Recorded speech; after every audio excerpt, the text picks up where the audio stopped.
रोजी तो सुनते हैं, फिर मैं थोड़ा अपना वाक लांग। हाँ जी। ओम बापू नंदा चोर वालिया, आपकी सदा ही जय हो। जय बापू दी।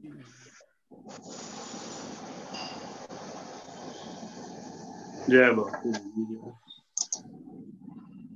श्री कृष्ण चैतन्य महाप्रभु जी का सुंदर प्रसंग चल रहा है।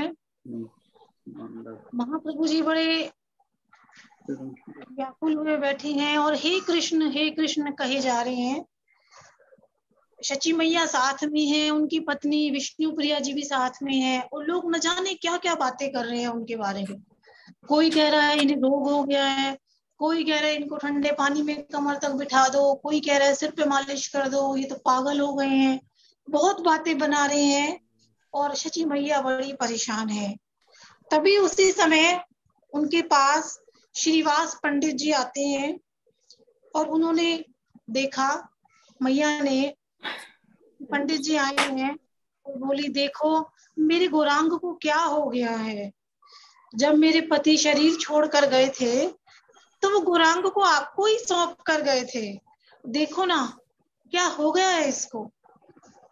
तो श्रीवास पंडित जी कहते हैं, माई लोगों की बातों में मत आओ, हम बताएंगे तुम्हारे गौर को क्या हो गया है। पंडित जी महाप्रभु जी के पास जाते हैं, बैठते हैं और महाप्रभु जी उनको देखकर हे कृष्ण कहते हुए उठते हैं। तो श्रीवास पंडित जी महाप्रभु जी से कहते हैं कि देखो गौर, शची मैया कितना व्याकुल हो रही है, तुम्हारी पत्नी विष्णु प्रिया कितना रो रही है, और नगर के लोग न जाने क्या क्या बातें बना रहे हैं। तुम्हें क्या हो गया है गौर, तुम्हें क्या हो गया है। महाप्रभु जी कहते हैं कि मैं क्या कहूं आपसे, मुझे भी नहीं पता मैं क्या कहूं आपसे। महाप्रभु जी कहते हैं, अब कोई तो बता दे मुझको क्या हुआ है, अब कोई तो बता दे मुझको क्या हुआ है। मैं कुछ समझ न पाता, मैं कुछ समझ न पाता, ये मुझको क्या हुआ है। अब कोई तो बता दे ये मुझको क्या हुआ है। एक दिल में दर्द उठता, आंखों से बह निकलता, रोके से रुक न सकता, ये मुझको क्या हुआ है। अब कोई तो बता दे ये मुझको क्या हुआ है। छिन छिन तड़प में उठता, घायल पे होश गिरता, छिन छिन तड़प में उठता, घायल पे होश गिरता, ये मुझको क्या हुआ है। अब कोई तो बता दे ये मुझको क्या हुआ है। कोई रोग कहते इसको, कोई पागल ठहराते मुझको, समझाऊं कैसे इसको, समझाऊं कैसे किसको, ये मुझको क्या हुआ है। कोई तो बता दे ये मुझको क्या हुआ है। अब कोई तो बता दे, मैं कुछ समझ न पाता, मैं कुछ समझ न पाता, अब कोई तो बता दे ये मुझको क्या हुआ है। अब श्रीवास पंडित जी ने सुना और बोले कि अरे ये जो नवदीप के ब्राह्मण हैं ये क्या जाने, हम बताएंगे आपको क्या हुआ है गौर प्रभु, हम बताएंगे आपको। तो पंडित जी कहते हैं, श्रीवास पंडित जी महाप्रभु जी से कहते हैं, उन्हें समझाते हुए कहते हैं और पहेलियों में बोलते हैं, जो तुमको हुआ है ना सबको हुआ है जो तुमको हुआ है, ना सबको हुआ है। फिर कैसे ये समझे तुम्हें क्या हुआ है, फिर कैसे ये समझे तुम्हें क्या हुआ है। इस रोग से बढ़कर ना कोई दवा है, इस रोग से बढ़कर ना कोई दवा है। ये हरि की है दौलत और हरि की दुआ है, ये हरि की है दौलत और हरि की दुआ है। तो श्री व्यास पंडित जी कहते हैं कि अरे जिस पर भगवान श्री कृष्ण अनुकूल होते हैं उसकी आंखों में अश्रु का दान देते हैं, उसकी आंखों में आंसू आते हैं। और ये आंसू ये तो गुरु और गोविंद की कृपा के बिना आ ही नहीं सकते, उनकी कृपा के बिना तो ये मिलते ही नहीं है। ये हरि की है दौलत और हरि की दुआ है, ये हरि की है दौलत और हरि की दुआ है। इसे समझेगा वही, इसे समझेगा वही जो उसका हुआ है, इसे समझेगा वही जो तुमको हुआ है, ना सबको हुआ है। फिर कैसे ये समझे कि तुम्हें क्या हुआ है। और ये जो तुम कहते हो कि मैं मूर्छित हो जाता हूँ, पंडित जी महाप्रभु जी से कह रहे हैं कि तुम कहते हो कि मैं मूर्छित हो जाता हूँ। अरे जो रखते हैं होश बेहोश वही है, जो रखते हैं होश बेहोश वही है। क्योंकि गोस्वामी जी ये कहते हैं कि जिन्होंने चैतन्य महाप्रभु जी की रचना की है, उन्होंने लिखा है ये कि जो सारा संसार है ये सपना है और सारे जीव सो रहे हैं। तो ये 70-80 साल जिसकी जितनी आयु है ये उतना सपना है।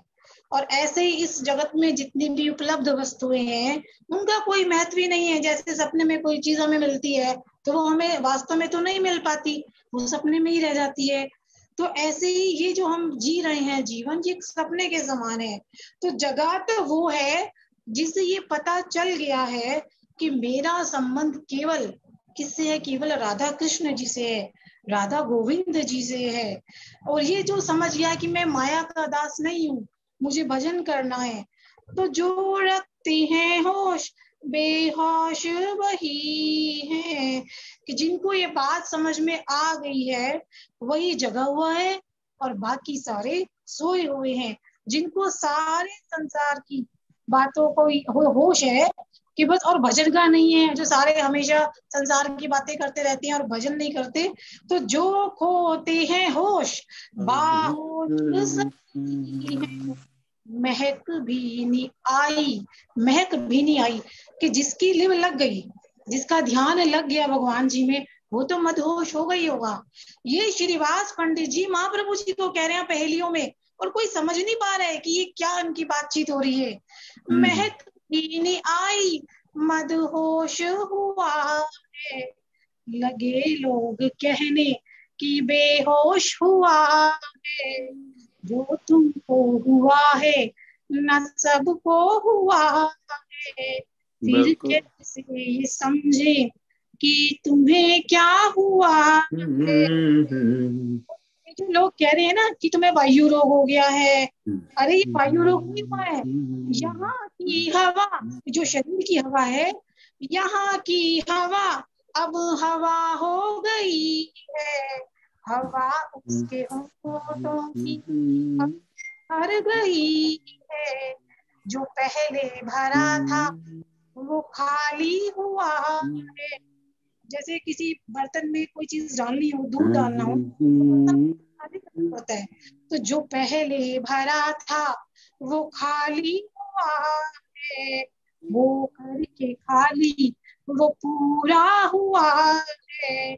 जो तुमको हुआ है न सबको हुआ है, फिर कैसे ये समझे तुम्हें क्या हुआ है। तो अब जो श्रीवास पंडित जी हैं, वो कहते हैं महाप्रभु जी से, अगर सच बात बताए ना तुम्हें हम दिल की, कि जब से तुम्हारे पिताजी हमें कह के गए ना कि गौर को संभालना तुम्हें, तब से हम ये प्रार्थना कर रहे थे कि हे प्रभु, हे श्री कृष्ण भगवान, हमारे गौर के हृदय में प्रेम भर दो, प्रेम का प्रकाश कर दो।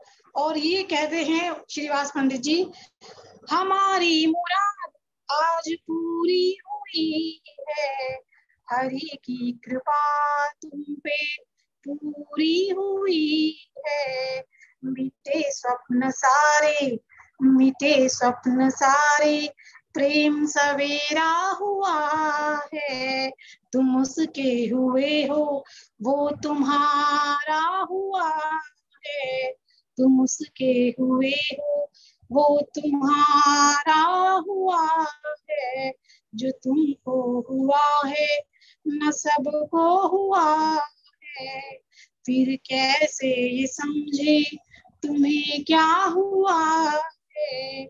अब बड़ा आनंद हो गया, महाप्रभु जी को समझ में आ गया, श्रीवास पंडित जी की बातें उन्हें समझ में आने लगी। लेकिन जो पास में शची मैया बैठी थी और लोग बैठे थे, तो शची मैया समझ नहीं पाई। वो पंडित जी से कहती हैं कि आप जो ये कह रहे हैं, पहेलियों में जो कह रहे हैं, मैं समझ नहीं पाई कि आप क्या कह रहे हैं, कि जो उसको हुआ है वो उसको नहीं हुआ है, जो किसी का नहीं हुआ है वो इसको हुआ है। तो पंडित जी कहते हैं कि अरे आप ये चाहती है ना कि आपका बेटा स्वस्थ हो जाए, आप यही चाहती है ना कि वो स्वस्थ हो जाए, तो आप एक काम करना कि आप हमारे घर पे इन्हें संकीर्तन के लिए लेकर आना, और इनका उपचार यही है कि कृष्ण नाम का गुंजार होने दो। और पहली बार महाप्रभु जी कीर्तन करने के लिए श्रीवास जी के निवास पर पहुंचे, वहीं से ये संकीर्तन परंपरा प्रारंभ हुई। और वो दिन माघ शुक्ल एकादशी का था, जिस समय महाप्रभु जी श्रीवास पंडित जी के यहाँ पहुंचे। और अब महाप्रभु जी को किसका इंतजार है? महाप्रभु जी को इंतजार है तो अपने परम सहयोगी नित्यानंद प्रभु जी का। और नित्यानंद प्रभु जी कौन है, इनके बारे में कल इनकी प्रसंग चर्चा, क्योंकि दोनों की ही जोड़ी है, नित्यानंद जी की और महाप्रभु जी की। एक निताई है और एक निमाई गौर है। जय बाबू, जय वाह, बांके बिहारी लाल की जय।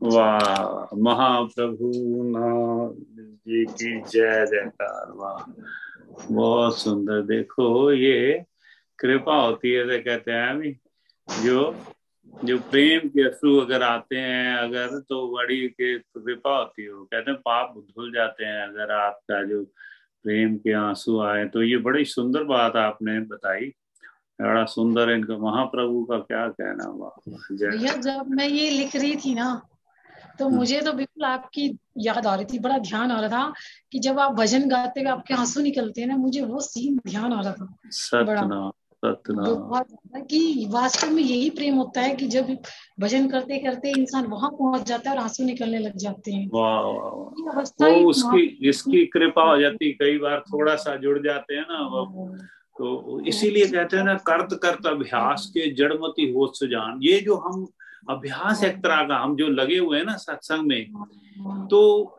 ऐसा होता है। अब बचपन से गा रहे हैं, मैं बताऊं आपको, रोजी बचपन से बापू जी हमारे माता पिता ये सिखाया गया, राधे नान की जब एकदम छोटी सी थी, राधे राधे श्याम मिला दे, राधे राधे श्याम। ये बोलते बोलते देखो इतने साल हो गए, 20 साल हो गए, तो पता ही नहीं किस वक्त अब बोलते। और कई बार पहले जुबान से शुरू होता है, पहले कानों से सुनते हैं, है ना, अच्छा लगने लगता है, फिर गाते हैं जुबान से, तो पता ही नहीं किस वक्त आप दिल से आत्मा से कह देते हो भी राधे राधे श्याम मिला दे, और राधा श्याम सामने आ जाते हैं। ये आप कहते रहो, चाहे दिल से नहीं कहते तो जुबान से कहते रहो। जैसे प्रभु को हम कहते हैं ना, प्रभु हम जैसे भी हैं तेरे है प्रभु, ऐसा अपना लो हमें, वैसा ही। तो कभी तो पता ही नहीं किस वक्त ऐसा प्रेम आ जाए, एक क्षण के लिए जुड़ता है कभी कभी इंसान। मेरे जैसा, आप लोग ज्यादा जुड़ जाते होंगे, कभी कभी अब जुड़ जाते हैं तो वो बस फिर आनंद की प्राप्ति ज्यादा हो जाती है कि नहीं। तो ये प्रभु कृपा करें हम सब ऐसा जुड़े प्रेम में। तो आपने हमें याद किया, जब आप पढ़ते हैं तो आपका धन्यवाद है, कोटि कोटि। मुझे जय बापू जी, सारी संगत को। जो भाई साहब, आप जय जो बापू। हाँ जय बापू, आप जो करती है ना रोजी, आप जो पूरा उसमें डूब के ना, मैं ये कहूंगा शब्द, उसमें पूरा बिल्कुल आप you are immersed in that. हाँ भी मैं बस मैं जो सुनाना है तो ऐसा सोच के भी आपने जैसे सामने देखा है। ये जो जो आप सुनाते हैं ना प्रसंग, ऐसा लगता है कि आप सामने नजदीक खड़े देख रहे हैं अभी वो क्या हो रहा है, क्या वो कह रहे हैं कि नहीं, आपने सुना है, आपने ऐसा सुंदर सुनाते हैं आप। तो गॉड ब्लेस यू, ऐसे ही आपका प्रेम बना रहे। आपका तो पूरा परिवार जुड़ा हुआ है, नित्या को भी आशीर्वाद है, अभी साधुवाद उनको सबकी तरफ से। तो बहुत सुंदर है, वृंदावन भी जाके आई हूँ, और भी आपको नमस्कार। सतनाम श्री वाहे गुरु साहिब जी।